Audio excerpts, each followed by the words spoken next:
Is a firearm magazine ban coming to your state or city next? If you live in a deep red state, you're probably saying, ha, not me. But you're forgetting, friend, you had one for 10 years from the federal government, 1994 to 2004. How did that happen? Where did it come from? And then how did other states wind up copy-pasting it all over the place? Because you see, at the end of the day, no one's safe. This legislation, which has a very particular pattern of where it starts and how it spreads, has a way of affecting all of us, no matter if you're in blue, purple, or red, which is the reason why it needs to be studied, understood, so you understand how to mobilize and push back. In this video, we're going to be studying what's the history of modern normal capacity magazine bans, where do they start, how do they spread, because it's almost identical to every other type of gun control that's out there. How did it start? How did it spread in the modern era? It's so critical that you understand this. Let's get the history right so you understand what you need to do about it. So guys, let's get into it.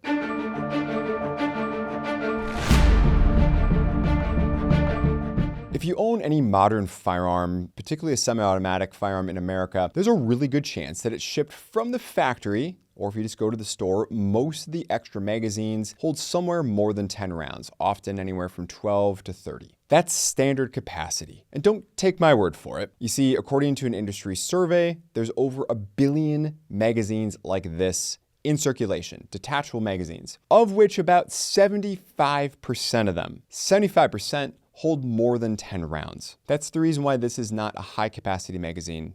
This is a normal capacity magazine. So where did the idea of limiting Americans to just 10 rounds or less come from? How did it start? How did it spread across the country? Lessons in history like this are extremely important to understand that what happens in New Jersey, New York, Illinois, Hawaii, New Mexico, California, or wherever else, it won't end there. It will end in DC, it will end in your state. And that's why it's important to take a brief walk down history and memory lane so that we can remember that together. The earliest American laws touching magazine capacity actually go all the way back to Prohibition. Between about 1927 and 1932, there were 6 states, Rhode Island, Michigan, Minnesota, Ohio, and California, as well as Virginia, enacted laws addressing ammunition capacity. But here's the key distinction. None of these laws actually banned possession of these magazines outright. They took lighter approaches, like requiring licenses, banning in-state sales, or simply prohibiting the alteration of a firearm's original capacity while still allowing purchase of factory firearms of any size. Now, I will remind you as well, the Second Amendment at this point did not apply against the states. That did not happen until, believe it or not, 2010. In other words, your state could theoretically ban firearms, and the Second Amendment didn't have anything to do about it, had nothing to do about it. That law came from the McDonald United States Supreme Court case in 2010. So let's not be confused by the fact that this was somehow deemed acceptable by the United States Supreme Court. It wasn't an issue. In 1932, Congress passed a statute for the District of Columbia banning semi-automatic firearms with a capacity of over 12 rounds. Most of these Prohibition-era laws were later repealed. Rhode Island's was fully repealed in 1975. They've largely become historical footnotes, but they do establish that the concept of regulating capacity is not entirely a modern invention, though it was never a national tradition. The modern era really begins March 30th of 1990, when New Jersey, a common player, and Governor Jim Florio signed legislation making New Jersey the very first state in the nation to restrict magazine capacity in a meaningful, firm way. The law criminalized possession, manufacture, transport, sale, and disposal of magazines capable of holding more than 15 rounds,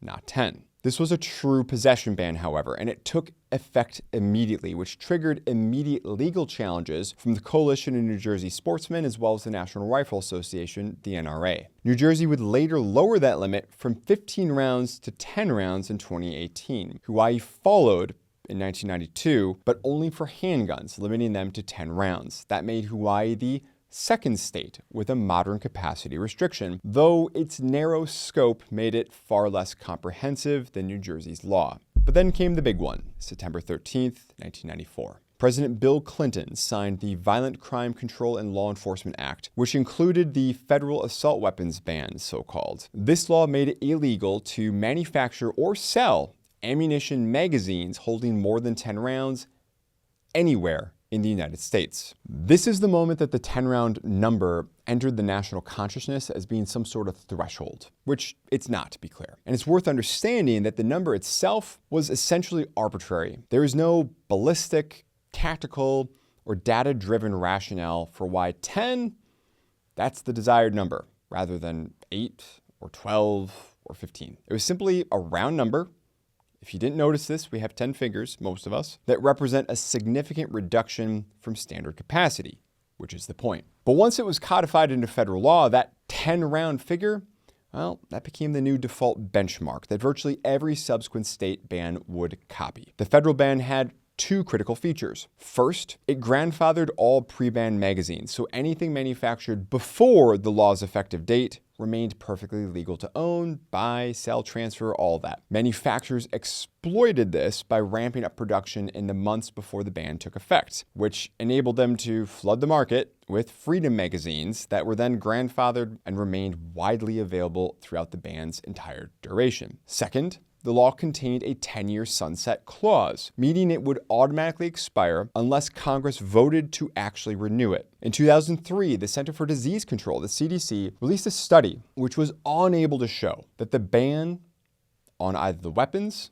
or the magazine limitation had actually reduced crime. Let me repeat that. The CDC released a study in 2003, so the year before the sunset expired, okay, which said that the ban on either the firearms or the magazines, there was no hard evidence or proof to show that those restrictions and limits actually had reduced crime. And as a result, on September 13th, 2004, the federal ban expired without being voted to renew. Now, rest assured, there were several attempts at renewal, it's just that none of them succeeded. Because again, if this was about data and evidence, then they wouldn't have tried to renew it, right? Because after all, there was no data and evidence. But they still tried to push for the renewal, the anti-gunners. Several states saw the sunset coming, however, and enacted their own magazine restrictions, while the federal ban was still in effect, ensuring that limits would survive its expiration without any kind of gap, right? There was no freedom magazine time there to get in. Connecticut passed its ban in 1993, Massachusetts followed in 1998, California enacted its restriction in 1999,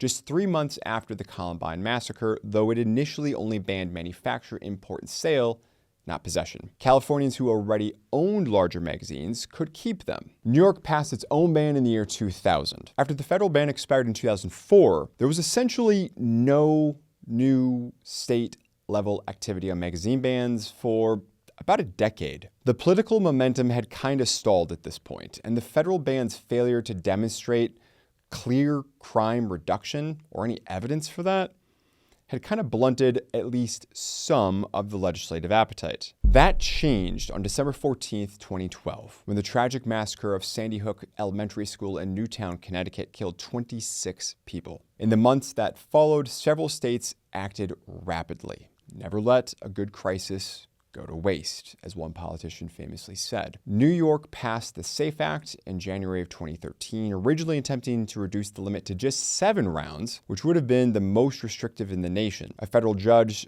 struck down the 7-round capacity as being arbitrary. The state reverted to the pre-existing 10, and it worked out. Connecticut expanded its existing ban in April 2013 and required registration of any previously legal magazines. Colorado passed its own ban in July of 2013, setting the limit at 15 rounds rather than 10, a compromise that still cost 2 state senators their seats in recall elections. Maryland enacted its own ban in October of 2013, reducing the allowable capacity from 20 rounds down to 10 rounds for manufacture, sale, and transfer, though it notably did not ban possession of existing magazines. Vermont broke the mold in April 2018 when it enacted a magazine ban despite having historically some of the most permissive gun laws in the entire nation. Vermont had long been cited by gun rights advocates as proof that minimal regulation could coexist with low crime rates. The law set limits at 10 rounds for long arms and 15 rounds for handguns. In 2022, we saw the largest single-year expansion of magazine bans in American history, with 4 states passing new restrictions. Washington state banned the manufacture, import, distribution, and sale of magazines over 10 rounds. Delaware set its limit at 17 rounds, the highest threshold of any state ban at the time. Rhode Island passed its own ban just days before the Supreme Court's Brune decision dropped, and Oregon's ballot measure 114, narrowly approved by voters, banned sale and transfer of magazines over 10 rounds, though enforcement has been mired in litigation ever since. Illinois became the nation's most recent state to join the list when Governor Pritzker signed a ban in January of 2023 during a lame duck legislative session, limiting magazines to just 10 rounds for long guns and 15 rounds for handguns. Today, 14 states plus the District of Columbia have enacted some form or another of magazine capacity restriction. The 10-round limit remains the most common threshold. Nearly every one of these bans is now subject to active Second Amendment litigation and challenges from fantastic groups like Gun Owners of America,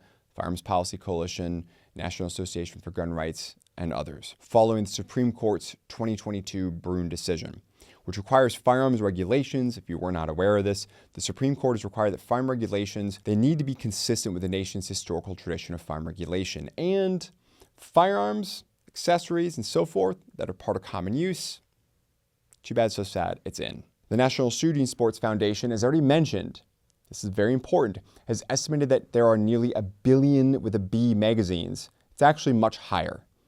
This is just the companies that would participate with sharing their manufacturing data with NSSF, okay? So minimally, this is the floor number. It's about 1 billion magazines entered the commercial market just between 1990 and 2021. Just between those years.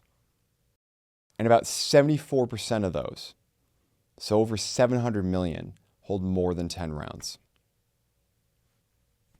Right. So what are the patterns here?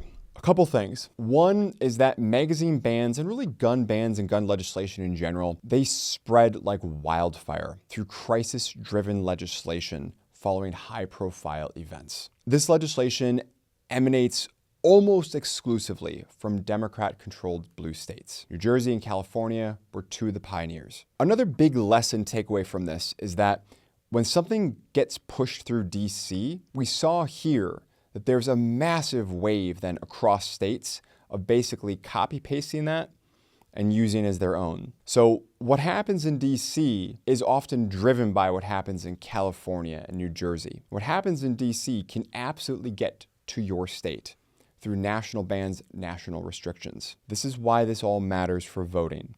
And no, this is not Team Red, Team Blue. I would love it if the Democratic Party, which is, hopefully this is not controversial to say, that is the national gun control party right now. I would love to see the Democratic Party get pro-gun, catch up to the speed, catch up to the times, catch up to the history, the evidence, and the logic on this.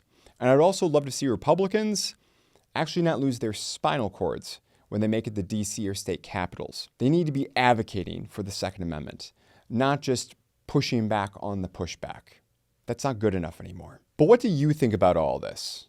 Let me know down in the comment section below. I always enjoy reading them, giving hearts, reactions of my own, doing all that kind of fun YouTube stuff. Don't forget to like and share this video because so often, far too often, we don't care about what happens in other states other than our own. I live in Wisconsin. Believe me, I absolutely care what happens down in Chicago because that has a way of making it up here one way or the other. Our quote of the day comes from Thomas Jefferson, who said, quote, "A strong body makes the mind strong. As to the species of exercises, I advise the gun. While this gives moderate exercise to the body, it gives boldness, enterprise, and independence to the mind." Always a good one. If you got great quotes that you want to see me feature here, post them up in the comment section below. We'll be sure to gleefully harvest them, and I'll see you in the next one. Take care. Thanks for joining us on that video, and if you liked that one, then I think you're gonna like these over here too.